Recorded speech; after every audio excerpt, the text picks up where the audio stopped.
कभी सोचा है कि सूरज की रोशनी जो हमें गर्मी और प्रकाश देती है, वही रोशनी हमारे घरों को रोशन कैसे कर सकती है? ये कोई जादू नहीं है, बल्कि इसके पीछे एक बहुत ही दिलचस्प विज्ञान है। आज हम इसी की तह तक जाएंगे।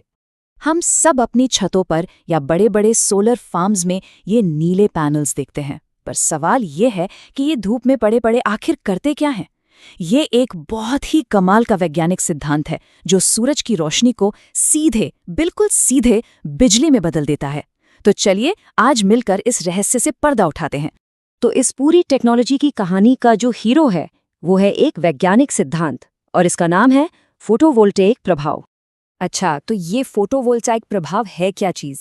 देखिए, बिल्कुल सीधे साधे शब्दों में इसका मतलब है कि जब किसी खास तरह के मटेरियल पर रोशनी पड़ती है तो वो बिजली पैदा करने लगता है। बस इतनी सी बात है, और यही वो नींव है, वो बुनियाद है जिस पर पूरी की पूरी सोलर टेक्नोलॉजी आज खड़ी है। यहाँ एक बात समझना ज़रूरी है, क्योंकि लोग अक्सर कंफ्यूज हो जाते हैं। दो नाम हैं, फोटोवोल्टाइक और फोटो इलेक्ट्रिक। सुनने में एक जैसे लगते हैं, पर इनमें एक बहुत बड़ा फर्क है। फोटोवोल्टाइक प्रभाव में जो सोलर सेल में होता है, इलेक्ट्रॉन को एनर्जी तो मिलती है, पर वो मटेरियल के अंदर ही रहता है। लेकिन फोटो इलेक्ट्रिक प्रभाव में इलेक्ट्रॉन को इतनी ज्यादा एनर्जी मिल जाती है कि वो उछलकर मटेरियल से बाहर ही निकल जाता है। तो एक में अंदर, दूसरे में बाहर, बस यही मेन डिफरेंस है। चलिए अब जरा टाइम में पीछे चलते हैं और देखते हैं कि ये सब शुरू कहाँ से हुआ। और मजे की बात यह है कि इसकी खोज किसी बड़े रिसर्च प्रोजेक्ट का नतीजा नहीं थी। नहीं, ये तो बस एक इत्तेफाक था, एक एक्सीडेंटल डिस्कवरी। बात है साल 1839 की। एक फ्रेंच फिजिसिस्ट थे, एडमंड बेकरेल। वो अपनी लैब में कुछ और ही एक्सपेरिमेंट कर रहे थे, और तभी उन्होंने एक अजीब सी चीज नोटिस की।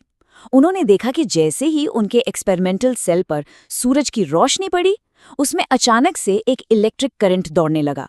वो कर कुछ और रहे थे और खोज कुछ और ही हो गई।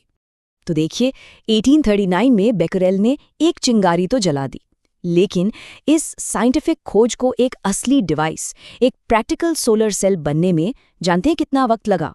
पूरे 45 साल। 1884 में जाकर चार्ल्स फ्रिट्ज नाम के एक इन्वेंटर ने सेलेनियम से पहला सॉलिड स्टेट सोलर सेल बनाया। हाँ, ये बात और है कि उसकी एफिशिएंसी 1% से भी कम थी, बहुत ही कम, पर यह विज्ञान से टेक्नोलॉजी तक के सफर का एक बहुत जरूरी पहला कदम था। तो इतिहास की बातें तो हो गईं, अब वापस प्रेजेंट में आते हैं, और अब हम सीधे जूम इन करेंगे सोलर सेल के दिल में, मतलब एकदम एटॉमिक लेवल पर। चलिए देखते हैं कि सिलिकॉन के अंदर आखिर ऐसा क्या होता है कि बिजली बन जाती है। देखिए, हर सोलर सेल का जो सबसे जरूरी हिस्सा होता है, उसे कहते हैं पीएन जंक्शन। अब ये है क्या?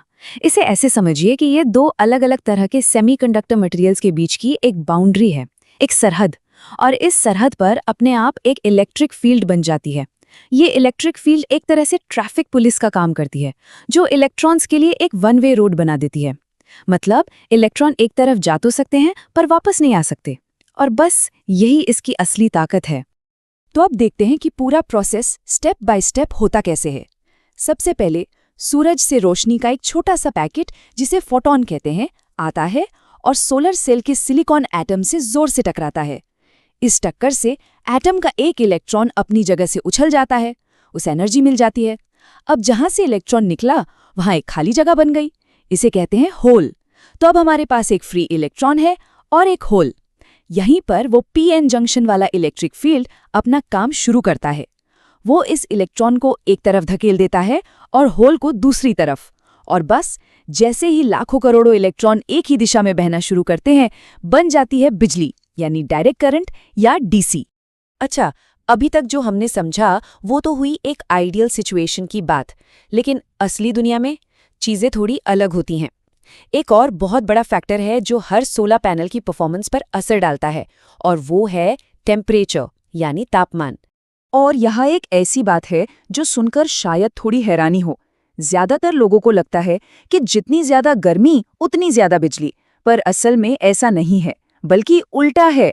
जैसे जैसे सोलर पैनल बहुत ज्यादा गर्म होते जाते हैं, उनका वोल्टेज तेजी से गिरने लगता है। हाँ, ये सच है कि करंट थोड़ा सा बढ़ता है, पर वोल्टेज में जो कमी आती है वो इतनी ज्यादा होती है कि ओवरऑल पावर आउटपुट, यानी कुल बिजली का उत्पादन, कम हो जाता है। तो मतलब इससे सीखने वाली बात क्या है? सीधी सी बात यह है कि सोलर पैनल्स को सिर्फ धूप नहीं चाहिए, उन्हें सही तापमान भी चाहिए। असल में एक बहुत ही गर्म चिलचिलाते दिन के मुकाबले एक ठंडा लेकिन साफ और अच्छी धूप वाला दिन बिजली बनाने के लिए कहीं ज्यादा बेहतर होता है। तो ये था सूरज की रोशनी से बिजली बनने तक का पूरा सफर। हमने इसकी खोज से लेकर इसके काम करने के तरीके तक सब कुछ देखा। चलिए अब फटाफट एक बार सारी जरूरी बातों को दोहरा लेते हैं। तो सबसे पहली बात, फोटोवोल्टेइक प्रभाव। ये वो प्रोसेस है जो लाइट को सीधे बिजली में बदलता है। दूसरी बात, इसकी खोज एडमंड बेकेरेल ने 1839 में की थी। तीसरी, इसका पूरा खेल सेमीकंडक्टर के अंदर मौजूद पीएन जंक्शन पर टिका है। चौथी, लाइट के फोटॉन इलेक्ट्रॉन होल की जोड़ी बनाते हैं। पांचवी, इलेक्ट्रिक फील्ड इन जोड़ियों को अलग करता है जिससे करंट बहता है। और आखिरी और सबसे जरूरी बात, ज्यादा गर्मी सोलर पैनल की दोस्त नहीं बल्कि दुश्मन है। एक आखिरी बात सोचकर देखिए, इस इफेक्ट की खोज लगभग 200 साल पहले हुई थी। उस वक्त की दुनिया आज से कितनी अलग थी। अगर तब से लेकर आज तक हम इस एक सिंपल से फिजिकल इफेक्ट का इस्तेमाल करके इतनी तरक्की कर सकते हैं, तो ये सोचना कितना रोमांचक है कि आने वाले 100 सालों में हम इसके और क्या-क्या नए और हैरान कर देने वाले इस्तेमाल खोज निकालेंगे। इसका भविष्य क्या होगा, ये सोचना वाकई दिलचस्प है।